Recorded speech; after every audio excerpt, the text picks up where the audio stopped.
ба ҳамаамон маълум аст ки дар ноҳияамон дар аксарияти ҳудуди сухмарз мардуми ноҳия аз камбудӣ ва нарасидани оби нӯшокиву обиёрӣ азият мекашанд. дар замоне ки ин мушкилот мавқеи глобалиро гирифтааст, ҳал кардани он низ аз мо қадамҳои қавӣ ва амалҳои нишонрасро мехоҳад. дар ин самт аҳли гузари санги сиёҳи ҷамъи шаҳрвандони маҳаллии ҳазрати алӣ таҷрибаи ба худхосро соҳибанд ва ин таҷриба имрӯз самараҳои хуби худро мебахшад. амалҳои неку хайрхоҳонаи аҳли ин гузарро дида беихтиёр мақоли бобоӣ агар ёр аҳл бошад кор саҳл ба ёд меояд. аҳли итифоқи аҳли гузар буд ки имрӯз бисёр мушкилоти онҳо ҳалли худро меёбад.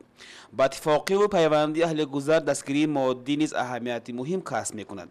медонем ки имрӯз бидуни маблағ ягон кор кардан душвор аст ва намешавад ҳам. маблағ бошад, мушкилоти пешину садсола ҳам ҳал карда хоҳад шуд. дар ин мавзеъ мувофиқи маълумотҳои ба мо расида чанд сол боз аҳли гузар аз кам будан ва танқисии оби нӯшокӣ азият мекашиданд, ҳарчанд дар ҳудуди зиёратгоҳи ҳазрати алӣ истиқомат кунанд ҳам. вале имрӯз чун ба мо аҳли гузар арз карданд ҳавзе ки дар ҳудуди зиёратгоҳ ҷойгир буд аз чӣ бошад хушк шудааст. охир зиёратгоҳи ҳазрати алӣ бо чашмаҳои худ шӯҳратёр гаштанаш ба ҳама маълум аст. аз ду чашмаи калон зиёратгоҳ имрӯз якаш рӯ ба нестӣ овардааст ва ин албатта ба ҳудуди ин зиёратгоҳ таъсири манфии худро нарасонида намемонад. чун мебинед имрӯз хурсандии аҳли гузарро ҳадду канор нест, чунки тавассути ҳаракату таҷаббус ва кӯмаки моддии соҳибкорони саховатпеша ба ин гузар оби ҳаёт омад. обро аз чуқурии қариб 70 метр кашида бароварданд. бино ба маълумоти устои қудуқ Субҳоналӣ Ҳайдаров барои кашидани об зиёда аз 20 миллион сум маблағ масраф гардид ва ин ҳама маблағро фақат як нафар шахси саховатпеша додааст.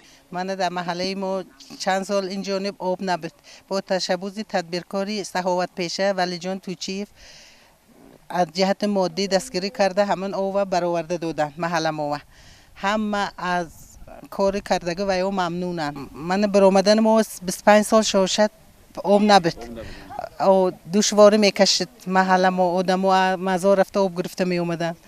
ҳозир ҳама хурсанд. мана ёшо баромада ва воситаи ҳашар ҳамин ташаббуси ва е дастгирӣ карда ова бароварданд.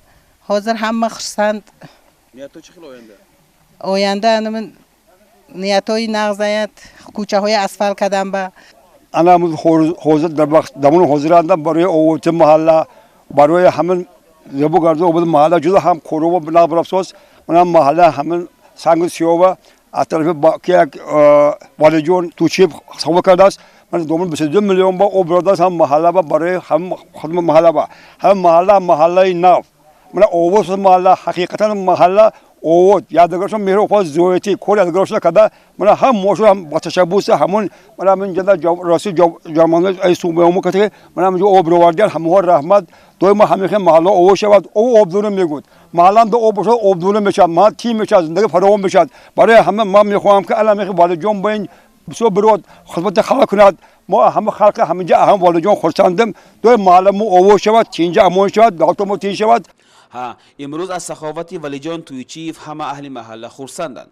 Валиҷон бар ин ҷавонони саодатманд ва саховатпеша зиёд шуданашро аз даргоҳи Язони пок илтиҷо мекунанд. чун ба мо котиби ҷамъи шаҳрвандони маҳаллаи ҳазрати Алӣ Субҳоналлӣ Нишонов мегӯяд, нияти соҳибкор бо ин амали хайр қатъ намегардад. соҳибкори ҷавону саховатпеша ният дорад ки тамоми кӯчаҳои гузарро шағалбуш карда ба маҳаллаҳои яъне ҳудудҳои дигари маҳалла низ оби ҳаёт барорад.